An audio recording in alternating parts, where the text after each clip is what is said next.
So I apologize for the noise in the background. The AC is on because I am boiling. Hey y'all, it's Ceara from the future. Oh my god, my cat starts friggin' meowing and my thingy goes off. Very indicative of the tone of the video. So, come here. Come here. Oh, there we go. It's okay. It's okay. Oh my goodness. Oh my goodness. Okay. So this video is probably going to be split into 2 parts. Just because... Bless you! Bless you! I have 2 classes that I'm taking this semester. This first part is going to be my reading literature and cultures course, as well as the second part being my Indigenous and Canadian literature course book requirements. I also have a few other books to share later in this format that I recently got that aren't necessarily required reading, but you'll see when I talk about them. Okay. Back to the video. Hi, this is Ceara, and this is C Reads. Thank you for tuning in. It's been a while. We are still in a pandemic, and things are weird still. Anyway, I have a bunch of books spread out here that I got recently for a special reason, and that reason is that I'm going back to school, and today was actually my first day of school, albeit it's virtual, so lectures are going to be either pre-recorded or on Zoom. So I am taking an English Honors Bachelor of Arts at Carleton University in Ottawa, and yeah, it's so far, so good. It's just been the intro class and kind of getting out the kinks of technology and stuff like that. I got a bunch of physical books that I got for my classes. Before I share with you the books, I'm just going to share a bit about each class that I'm going to take. I'm only taking 2 classes, and they both stretch over the first and second semester, so I'm only taking 2 classes this year, but it's going to give me 2 whole credits. And I also am in second year standing, as I have previous post-secondary education. The first class that I had today actually was Indigenous and Canadian literature, and it's basically what it sounds like, and it's about Canadian and Indigenous literature, and it's going to be like a survey of history and the literature that was in different stages of history for Indigenous people. Now, I don't know much about each book that I'm going to be talking about, just a note here, but I did do a bit of research on how to pronounce author names. There won't be any mispronunciations of any author's names. I'll just, I guess, I don't know where to start. As I was talking about my classes that I'm taking, first class is what I mentioned before. The second class is Reading Literature and Cultures. It's a first year seminar that I have to take, and it is on Inner Life, I believe is the name of the seminar, and it's talking about literature as reading into inner life. Not sure what that means yet, but I'm excited to find out. I'll go by class, I guess, for the books, and only one of these books I owned already, so I didn't need to purchase it again. The book is Mrs. Dalloway by Virginia Woolf. I got this edition in... where did I get it from? I got this in London when I visited there. It was in a specific shop that I remember, I believe it was some awards. I think it was the London Book Review bookshop that I got this from, and it has a dent in it, which I'm really sad because this is a paperback and I don't know how it got its dent in it, but it did.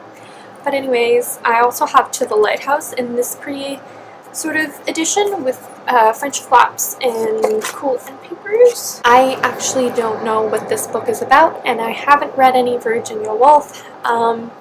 I guess what I'll do is kind of share with you bits of the blurb of each book, just to kind of introduce myself and to introduce you into some of the books I'm going to be reading for class. So I probably should have prefaced this video with this explanation about Mrs. Dalloway. In this vivid portrait of one day in a woman's life, Clarissa Dalloway is preoccupied with the last-minute details of a party she is to give that evening. As she readies her house, she is flooded with memories and re-examines the choices she made over the course of her life. Pretty cool. I knew this book took place in one day and that it was mostly inner thoughts and monologues, so maybe that's what my professor means when they talk about, like, inner life. But we'll just have to wait and see. The Lonely Londoners by Selvon. This is a used copy, which is unfortunate because I can't get any of the stickers off, which makes me sad. But it's a pretty short book.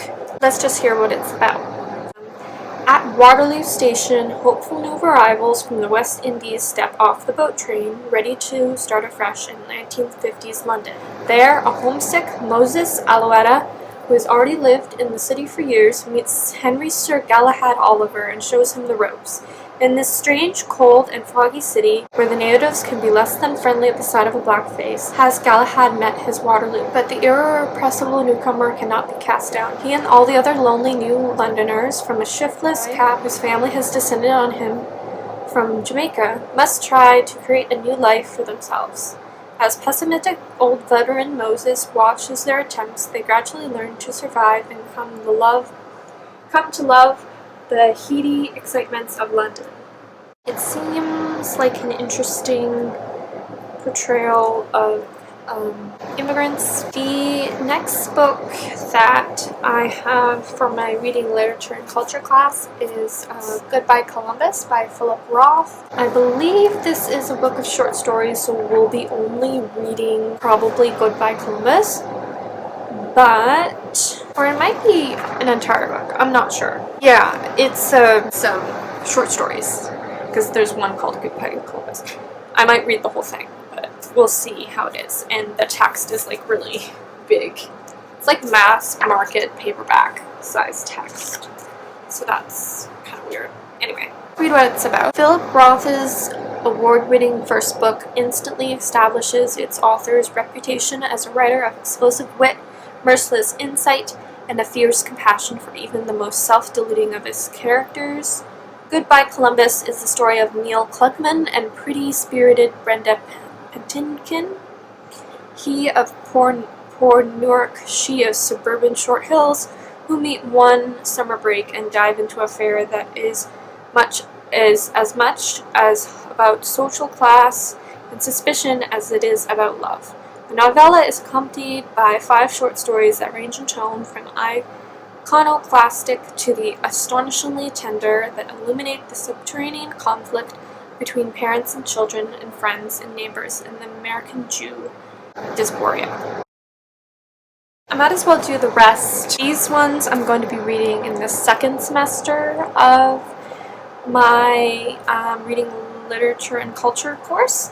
So this one, BookTube may recognize. Planning on reading it eventually.